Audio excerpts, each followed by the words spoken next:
Welcome everybody back to Boost in Motion, guys. And today this video is going to be about another product review that I'm doing. And yes, Boost in Motion is getting a heat exchanger. Now, I do have an old video talking about the different heat exchangers on the market between the AMS, Burger Tuning, and Frozen Boost. Frozen Boost is most of a universal kit. The Burger Tuning and AMS is made for the Q50 and Q60 models. But let's just get right into the video and I can show you which product I chose. Alright guys, I already opened the tape because, you know, I really don't like popping off and I might have stabbed myself with the knife. So, I did it properly and I'm going to look at it as when y'all look at it. So, let's see what I chose.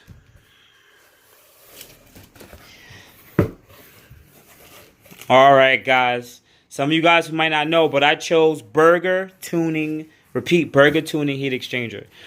They are going to be the sponsor of this video. So, as of right now, Burger Tuning has chose to do a co-sponsorship and a DIY install for the Q50, Q60 cars. So this is going to be really great because you guys can actually see detail on how to install their Burger Tuning. All right. Now the AMS one is usually the bigger one, and the Frozen Boost is a little smaller than this one, but this one's made precisely for the Q50, Q60 models, and it bolts up quite easy. OEM hoses, 1, 2, done. So let me just go over the quality and let's take a quick look.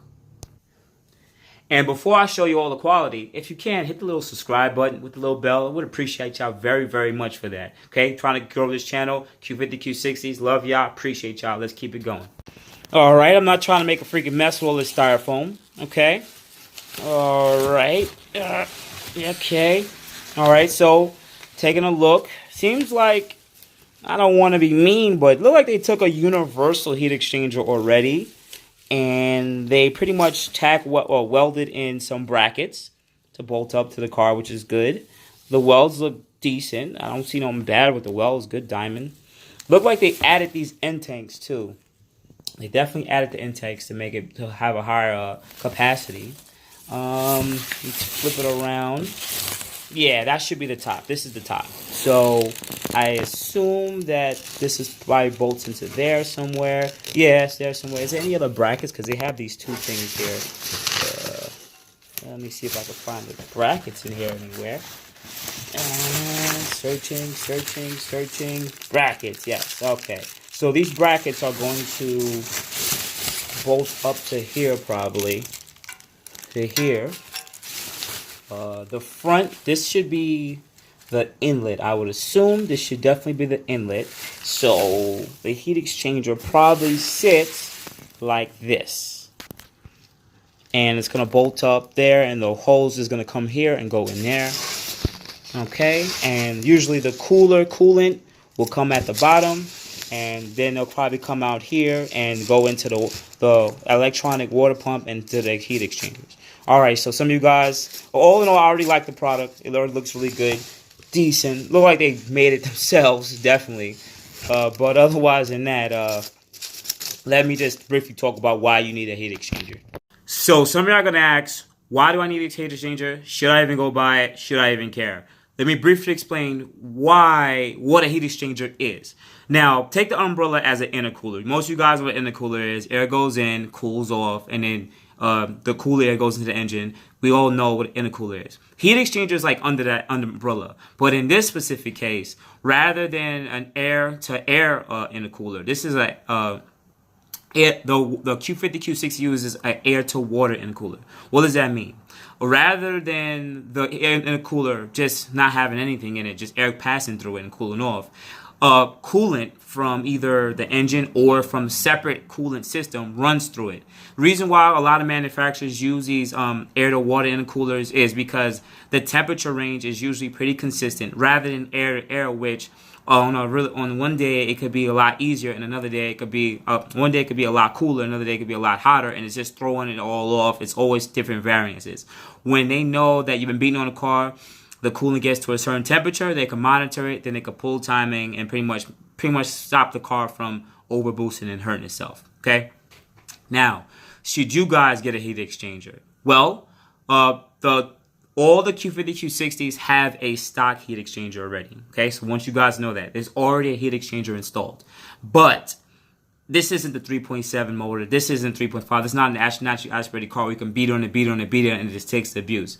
The turbos will get hot. The engine will get hot. The charge air temperature, pretty much how hot the air is coming from the turbochargers, is going to also lower the performance. You're going to have more problems with knocking and specific other issues that happen. Pretty much the performance goes down when you beat on the car. So the stock heat exchangers have already been proven that they get heat soaked, they get hot, and sooner or later you won't have the same consistent performance from when you, let's say, start the car in the morning for like first 15-minute to an hour drive compared to, let's say, 5 hours later. Okay, so what this heat exchanger allows you to do is replace the stock OEM system and put a larger, higher capacity heat exchanger. So when you have that happen, when that happens is there's more coolant in the system, which means that it's easier for, let's say, when you beat on a car, if you want to beat on a car, that the coolant won't rise and get hotter and hotter quickly. Remember, the more coolant, it's more resistant to heat soak. But doesn't mean that you won't get heat soak, that this doesn't exist. This just means that the heat soak won't increase as quickly and as fast. Okay? Now, should you guys get a heat exchanger for your daily cars? I don't necessarily think so, because most of y'all probably just want to do simple mods to the car, such as intakes and CATBACks. But if you want to get more into consistent performance, this is mostly for the red sport guys, because your turbos are spinning faster, more power, so more heat. The 3.0T Lux premiums, necessarily I don't need it. Y'all still gonna have heat soak, but it just won't be as prevalent, but it does still exist. All in all, this is gonna be going to car. I'm gonna doing a really detailed DIY on it. Seems like it should be really easy. 1, 2, 3. Let's hope so, because hopefully there's no 10mm bolts. Y'all know you guys know what I'm talking about. But otherwise than that, this should be a very easy install. And in my case, I have JB4 on my car. So when you have extended boost, when you're modifying cars, more heat means more problems. So you gotta do preventative stuff like this to make sure that you don't have issues.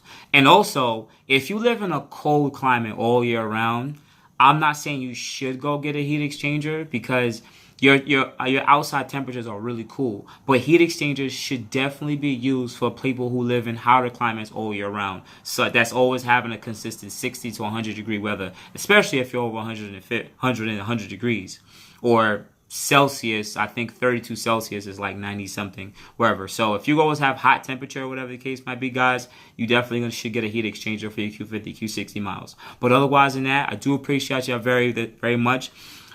Thanks so much for Burger Tuning for co-sponsoring this video. I'm definitely gonna make a DIY for them, and if you choose to want to purchase this heat exchanger, I'm gonna put a link below and you can click over there. And yeah, some of you guys are probably gonna ask why should I not get the frozen boost or AMS.